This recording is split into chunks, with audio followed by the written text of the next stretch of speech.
Today on the Relationship Revival Show, I'm joined by Clair White. Clair applies her clinical psychology training and personal experience to help adults and kids move toward whole health.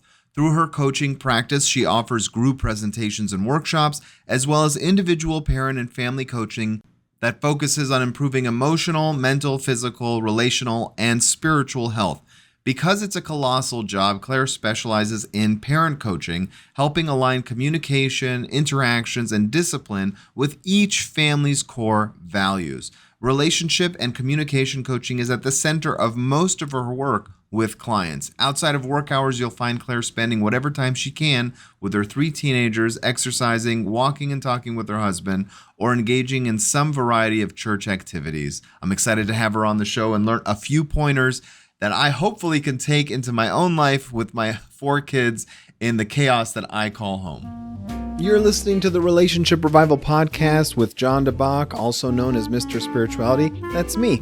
I'm your host, giving you insights and guidance from over 10 years in the field of this amazing journey we call romance. On this show, I go over everything you need to know about how to get into a relationship, how to get the most out of a relationship, and sometimes even how to gracefully end a relationship without pulling your hair out and going crazy. And occasionally, I'm even joined by new and old friends who are also relationship experts to bring you guidance and wisdom with new perspectives. Thanks for stopping by. Clair White, thank you so much for being on the Relationship Revival Podcast. How you doing today? I'm doing great. It's good to be here. Awesome. You have a pretty cool background and you deal with different things. I wanted to kind of center and zone in on something that comes into play in my practice a lot, which is a lot of times partners come in and they have kids of different ages, sometimes adult children living at homes, but a lot of times with small kids, if there's a problem with the child where they're, for whatever it is, whether they're neurodiverse, they have ADHD, or they have just some behavioral issues, a lot of the times the parents will fight about it, about approaching the styles. They feel like they're at their wits' end. And so, parenting kind of tangentially affects the romantic relationship quite a bit. What would you say, like, if you have someone coming to you and says, like, what's your approach? They say, like, look, that there's just a lot of defiance, for example, that comes up a lot. Like, I have an 11-year-old or I have a 12-year-old or a 9-year-old, and they just don't want to listen. And so we find ourselves screaming and we're drained and we don't know what to do. What would be your way of kind of examining a good way to kind of move forward from that situation? That's a great question. And that's what a lot of people come in wanting to know.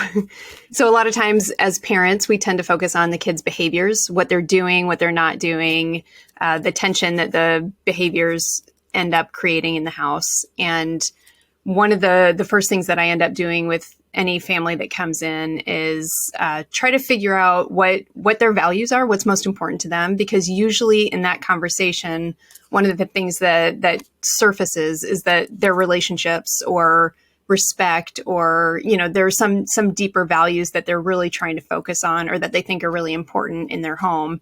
And they lose sight of those things because they end up hyper-focusing on the behaviors. The behaviors are most immediate. They're in front of us. And so they end up pulling our focus away from the deeper, more important things like the importance of our relationships with each other.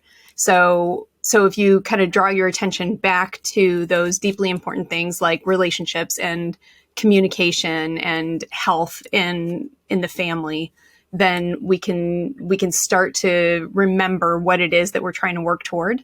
And I always say my number one parenting tip is to know your goal. So anytime that you're trying to figure out a problem that you're facing or you're entering an interaction with a kid, if you know what it is that you want to achieve, you're going to be a lot more strategic and effective in moving toward that.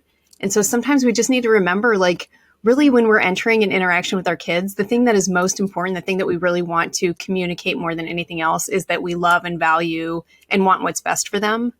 And if we can remember that, then we engage with them very differently than if we enter the interaction focused on this terrible thing that they're doing and we want them to stop doing. Yeah, that makes a lot of just mind frame, kind of setting the table of reminding ourselves what we really want with our kids and or for our kids. What are some kind of tools? Because I know one thing that comes up is everybody thinks that's a great idea in theory, but then it's 7:30 and you have 3 kids and it's hard to cram them all in the car and one's giving you a problem and you're like, I have 30 seconds or we're all going to be late. How do you kind of deal with things in the heat of the moment to remember? Do you have tools or kind of ideas that you share with parents in terms of how to stay cool when there is that pressure cooker scenario? I do. And my biggest encouragement is to not let that happen. Like, try to be proactive, try to get ahead of it, make sure that there's more than 30 seconds to get where you need to be. And that's really the best way to maybe prevent a lot of the tension that happens in our families. But yes, there are strategies for, when you're in the moment, because conflict will always happen. There will always be challenges and high stress moments. So I think there are things that can help you get through those well. I always say, like, there's no way to avoid stress. There's no way to avoid challenges between parents and kids. What we want to do is get through them well. So I actually have a really ridiculous 6-step plan that I end up sharing with a lot of families. And what we do is we figure out, like, what works for your family. So I mentioned values before. And I think it's really important for parents to know what's important for their family. What do they really want to instill and emphasize with their kids? And then what are the strategies that really work for your particular context? So what are the things that help you feel calm when you're worked up as a parent? Because if you're entering that pressure cooker in a very heightened emotional state, you're going to be not at your best when it comes to parenting. So you need to do some things to kind of lower, I call it your stress temperature. And then there are things that we can help our kids do to help lower their stress temperature in that moment. So if we can get everybody back to kind of a healthy emotional state, we can work through the challenges, we can problem solve, we can do all the things that we need to do. I think every parent is well equipped to discipline. They just need to not do it when they're in the heat of the moment or emotionally charged. Yeah, I think that's a really good point. If you're punishing your kid while you're still angry, it's not going to be as metered as No. when you're like, you thought about, like, okay, does this help correct the behavior and actually seem reasonable and like it's going to be productive, as opposed to, I'm mad and I'm taking away your iPad for 6 months, and it's like, that's, Yes. Well, yeah. yeah, when we do that, when we respond to our own emotions and, when we kind of, and I'm doing this in air quotes, like discipline out of our own heightened emotional state, we end up being really punitive. And really the goal in that moment, if we're honest with ourselves, the goal is, I want my kid to pay for this thing that they just did wrong. Mm-hmm. I'm punishing them just so that they pay. They know that they did something wrong. And when we are not in a heightened emotional state, a lot of times we step back and we're like, okay, that's not helpful. That's not effective. That's not teaching and training our kids in the way they should go. Like, we can be a lot more effective and strategic when we're calm. Yeah. What would be your advice to a couple where, the one of the two partners has a shorter fuse, and let's say a 2-kid household with 2 parents, and the wife sees that the husband is getting a little too tense towards one of the kids, maybe kind of letting the best of him kind of get away. In terms of intervening, without compromising the unity of parenting, because that's really important that you have this unified front. What's a good technique or something you might suggest there? That's where having a plan established ahead of time is really helpful. So then you both know in that moment when you are feeling really frustrated or I won't I won't insert other words, but Yeah. But it happens, right? Like, we're really worked up in that moment, and anything that our co-parent says to us that is suggestive that we're maybe not at our parenting best is going to be taken not well. But if we have those conversations ahead of time, if we recognize in our calmer moments, okay, this happens, when you do this or when you say this, here's what I notice happens. Like, when you, come at our kid in this way, I notice, and these are non-judgmental observations, right? So I just, as a fly on the wall, I see this happen. Let's kind of map out I do this. Let's map out the escalation of the conflict, right? And you can go step by step usually and say, okay, this happens. And then I think this, and then he says this, and then I feel this. And when we do that, we can see it for what it is. This is not a judgmental thing. And if we're doing this when we're calm, it's a lot healthier conversation. But if as co-parents, you can sit down and say, okay, here are my observations. It doesn't seem like this works well for this kid. Or it seems like when we do this, the situation really diffuses and we're able to have a healthier conversation. So when co-parents can talk through that in a calm moment, they're able to actually plan for the next challenge. So, okay, next time this happens, let's talk about what we're going to do. And I am all for like having code words or tag teaming. You know, I got to tag out. Like I think parent timeouts are one of the best things that we can model for our kids. Like I'm really frustrated right now. I tell people this all the time. When my kids were young, there were so many times where I said to them, hey, I'm feeling really frustrated right now. I don't want to do or say anything that is going to hurt you or our relationship. So I'm going to go take a 5-minute timeout.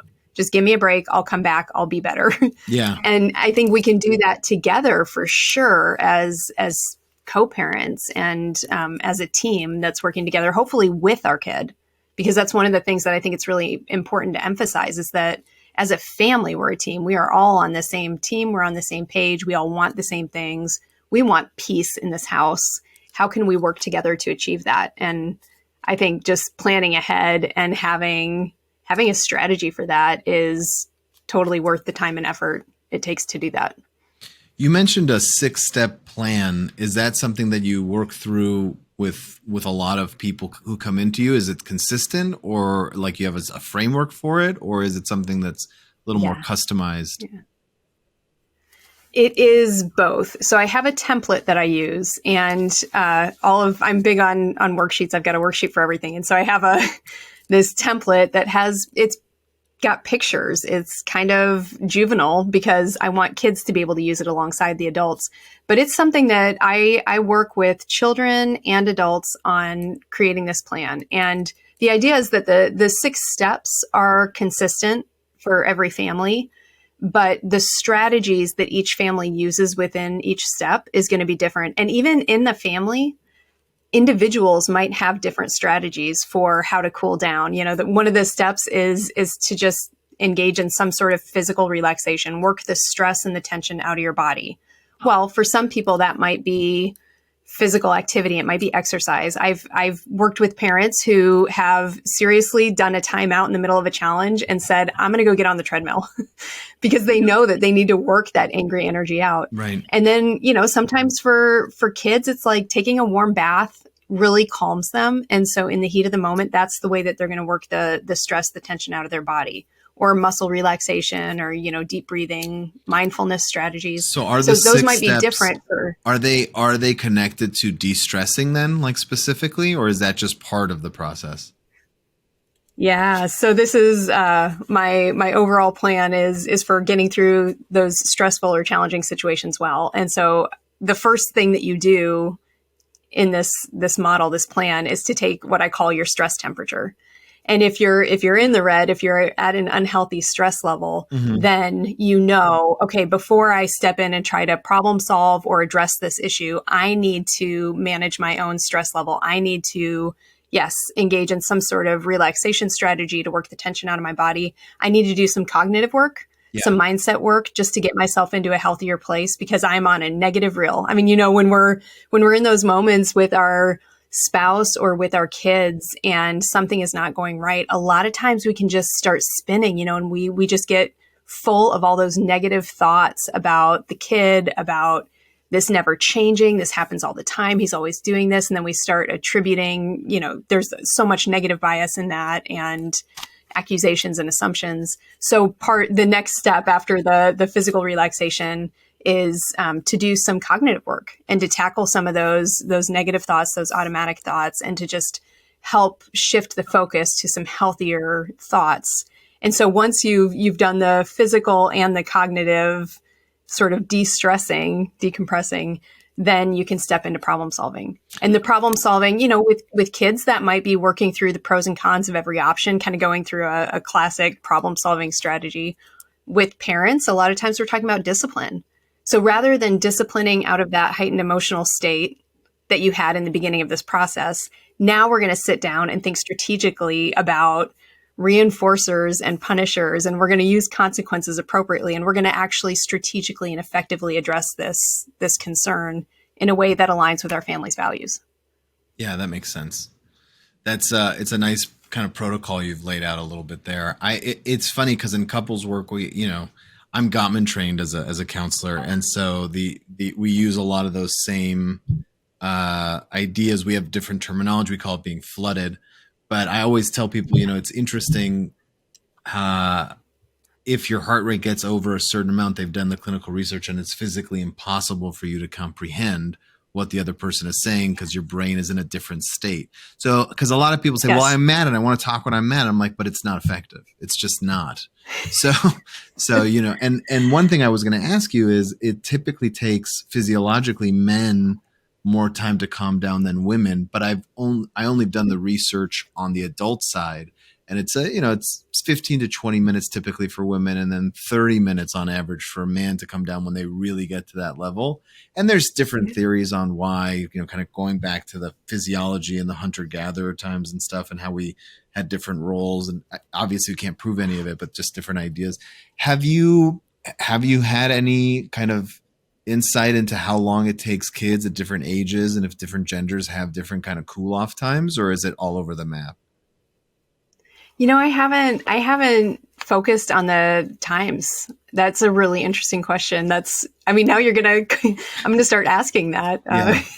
Well, really I don't know either. I have 4 kids myself. So it's like, I know some of the kids take a little longer to cool off. I noticed that kids in general bounce back a lot faster than adults.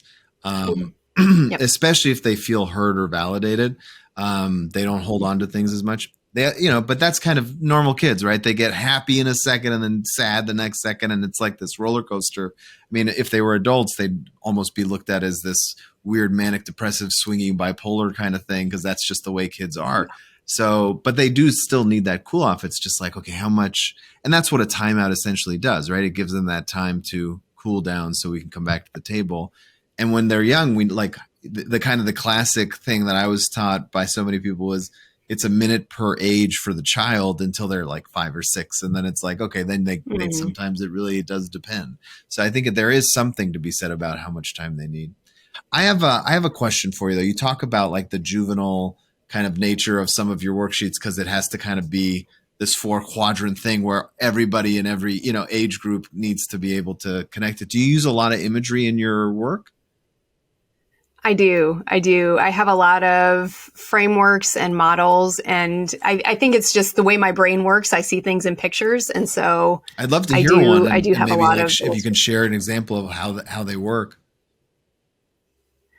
I can share one. This is difficult to do on a podcast because usually it's visual, but I I talk to people about different relationship types, and if this is not the direction you want to go, you just let me know. But yeah, one of the things that I end up using is this illustration about like I'll show you, but it's just, you have 2 people and there are different types of relationships based on how close they are. Yeah. So I'll describe it for the people who can't see it. They look like paper dolls. Okay, so paper dolls, like silhouettes, and like, there's maybe a hand's width apart from their 2 hands versus actually hands touching, versus arms overlapping, versus chests overlapping, versus, almost overlapping 1-to-1, right? Would you say that was that's accurate? Right. Yes. Yeah. So people call it my gingerbread men. It's just 2 figures. And so if you imagine, there are people in your life who you function alongside. This is kind of maybe people you work with or with your kids. They might be classmates that they don't necessarily hang out with. You're doing the same thing at the same time, but you're not close. And then as those 2 figures come closer, there's a picture of them touching. And so that kind of represents the relationships you have where you work, you hang out with people, you talk, you're friends, you do things together, but there isn't necessarily the closeness or the overlap in your lives. And so as the 2 pictures start to overlap, that's where I think of that as intimacy. That's where we're actually sharing aspects of ourselves with the other person. We're sharing parts of our life. There is that overlap and that connection. And then, there are versions of that can end up being unhealthy based on whether or not the figures maintain their boundaries, their sense of self. So, you can get the enmeshed couple, you can get the codependent couple. So it all has to do with kind of boundaries and who maintains their sense of self and individuality. But I think in a healthy relationship, there are a few core characteristics. And so those illustrations just help people identify what type of relationship they have with people, what type of relationship they want to have. So a lot of times kids come in, you might have teenagers and they're dealing with all these social issues. And, all this drama is happening in their friend group. And the conversation we have is like, well, what kind of relationship do you want to have with this person? Like this person, shared your deep, dark secrets on social media. So maybe it's not a good idea to have that intimate overlapping relationship where they know your secrets. Maybe you just move it. You transition to a relationship where you're hanging out, you're working, you still are in the same friend group and you can tolerate each other, but you're not making yourself vulnerable to the other person. And so it's just a helpful way of talking through types of relationships and qualities of relationships. And for whatever reason, sometimes the visuals just make it a lot more, it just defines it a little bit more. And, Sure. and I don't know. I think it engages a different part of the brain. I mean, I'm big on, even when I go grocery shopping, I have kind of what I call a peg system to remember, number one, I need a carrot, and then I have a visual to the carrot jumping over the moon. So the more kind of wacky and different it is, the easier it is to kind of imprint. So thinking of your relationship in terms, and even calling it gingerbread men. So you kind of have that kind of representation of gingerbread men holding hands or kind of sharing an arm. I mean, it kind of does have that effect of just staying in the brain a little bit longer and having a new little cubby to kind of insert it into. I hope so. I have some questions, even just, selfishly. I have 4 kids, as I mentioned. And one thing that's come up, and my wife is a therapist and I'm a counselor, and we struggle with this and kind of getting your take on it. A lot of the time there's, they bicker. So my kids are right now between 5 and 11 years old. And so there's a lot of, they're close in age, and the boys share a room, and I have 2 girls and they share a room. And so if someone is rude to the other person, we always say, come tell us, don't take it into your own hands. Cause we don't want them to get physical or anything like that. And so they come tell us, and we try to make them feel heard and like, oh, that's too bad. And maybe say sorry. But they've gotten into this thing over the last year or two where it's like, they keep saying, you don't do anything.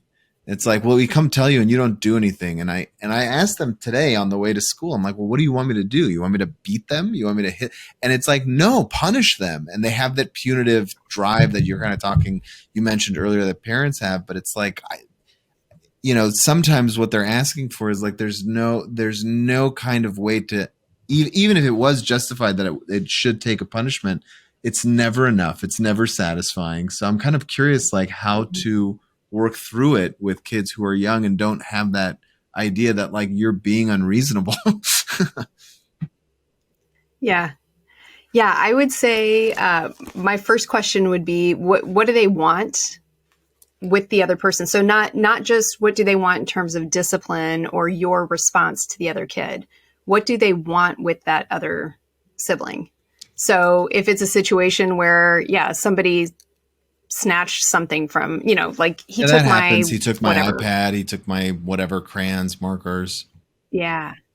Okay. So what's your goal? What do each of the kids want? What do you want to do as a parent? Like, what is the helpful way to walk through that? And so that's where I would say, for each of the kids, what's the thing that they really want? Well, the one who took the iPad probably, it's so funny. This is where the cognitive stuff comes in, right? Because we end up interpreting the behavior and it's like, well, he's being a jerk or he's being selfish or he's being, inappropriate in some way. And I see that and I'm like, well, no, I mean, he was just getting what he wanted. Like we're all people trying to maneuver life, right? Get what we want out of life. And so as parents, our job is to teach and train our kids how to do that appropriately. Okay. Well, in our house, in our family, our relationships are really important. And so it's, part of trusting one another is making sure that you're not doing things without the other person's permission or something like that. So you talk through it in that way and help the kids figure out, okay, well, how can you get what you want appropriately, like in a way that aligns with our values and that is right and good and is actually going to help you get what you want. And if you do that for each of the kids, then it's like you're helping them figure out how to problem solve. So, okay, what the kid who was offended, like, what is it that you actually want? Well, I want my sibling to make things right with me. Okay, how can he do that? And then that becomes the conversation. Yeah. And it takes you out of the position of having to be the mediator or the person that's deciding all of that, because I don't know that you need to be that. Yeah. I think idealized, that's a great strategy. It's just, what they want is the problem. Like I said, what do they really want? They want them to make it right. And it's like, I don't know, my kids have gotten to a point where it's like, I don't want anything to be right. I want them to suffer. And it's just like, geez, how do I respond to that? So right. That's the challenge. Yeah. And I think it's going to take a lot of like conversations like you laid out of explaining like, look, there's sharing in the house. And if you really have something you don't want shared, you can explain and ask for it back and stuff. But it's just, it gets so tiring and so exhausting, the repetition of how many times we've had these conversations. So it's like figuring out a new approach or how to do it in another way where it doesn't seem, because they also like, we've had so many conversations where it gets bored for them, right? It's just like, we've already talked about this. I get it. They still do it. And I'm like, so that's part of the big challenge of, dealing with it on a day-to-day basis. Yeah. Well, and that's part of why I like to take it that level deeper. Like instead of focusing on the behavior or the issue at hand, take it to that deeper, like values level, because that's a consistent conversation. That doesn't need to change based on the content of the challenge. So, hey, in our family, this is what's really important. Let's figure out how to focus on that. And then you can have, you don't have to constantly be changing the way that you engage with them or the feedback you give them. It's always your input is consistent, and it helps them understand, okay, this is beyond this particular behavior. And also, if we focus on the behaviors, it is going to be something different every single day, because there will always be something that is, kind of superficially happening in the home. And that just gets exhausting to address all the time. So if we take it to that deeper level, it's like, okay, we're going to go straight down there. And we're not going to talk about what so-and-so did today, which is basically the same thing they did yesterday, just in a different form. We're going to focus on the deeper issue and address that. I like that. I like the idea of like, it's a consistent, because it's true that if the kids know they're going to get the same conversation again and again, eventually it does kind of penetrate in. It's like when when they say they've stopped asking at a certain point, me questions that they've already asked their mother, because they know the first thing out of my mouth is, well, did you already ask your mom? And it's like, if they realize like, oh, they got to be on the same page. It's like, as long as there's that consistency for the kid, then they start understanding. Mm-hmm. So maybe I have to kind of, have a powwow with my wife. It's like, we got to start refocusing the conversation about relationship values with the kids, as opposed to who stole whose markers. Well, for whatever reason, like we are so much more intentional about the way we engage in relationships with other people. And then in our homes, we're more comfortable, right? Like we're so much less intentional. But you better than anybody, the characteristics, the qualities that keep relationships healthy. Yeah. And so, if we take some of that and apply it to the sibling relationships and the relationships between everybody in the house, the dynamics, the way that we interact, it can fundamentally change the behaviors, because now we're being respectful to each other. We're being responsible. We're all pitching in. We are a team. We are remembering that, people are more important than things. That was a phrase that got thrown out all the time when my kids were young.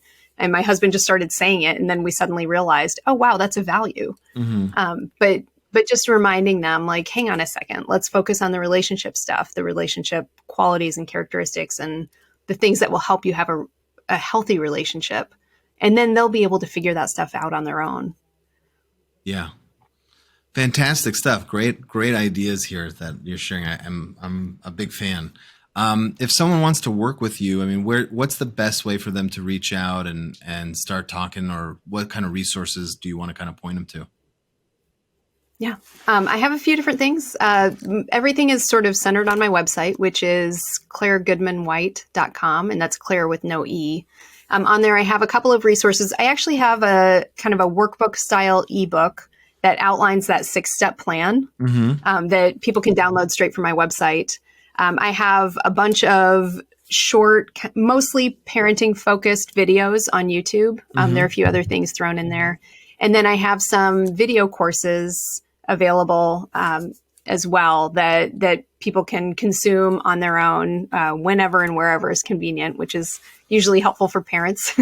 And those, I have one that really focuses on communicating well with kids. And when I talk about communication, and again, you know this better than anybody, but in a relationship, communication oftentimes is, I would say, maybe even more about listening than talking. So how to listen well, listen to learn with our kids.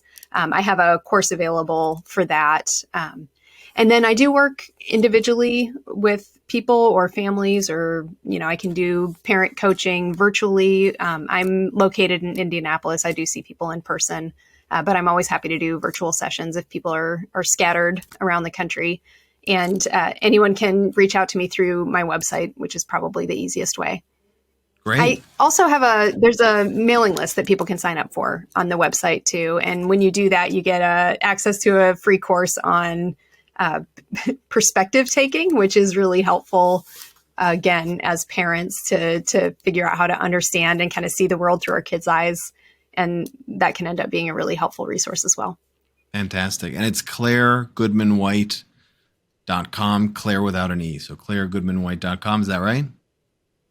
That's correct. Awesome. Clair, thank you so much for being here. If you're interested in learning how to get the absolute most out of your romantic relationships, then you're in luck, because I have put together a free workshop or masterclass, if you will, about 3 secrets that people in happy relationships have discovered. You can view the workshop at mrspirituality.com/3secrets. Again, it's completely free. Just go there and watch it. It'll help you on your journey, give you some wisdom, some things to think about. The website again is mrspirituality.com/3secrets. That's mrspirituality.com/3, the word secrets. It's all yours. Enjoy.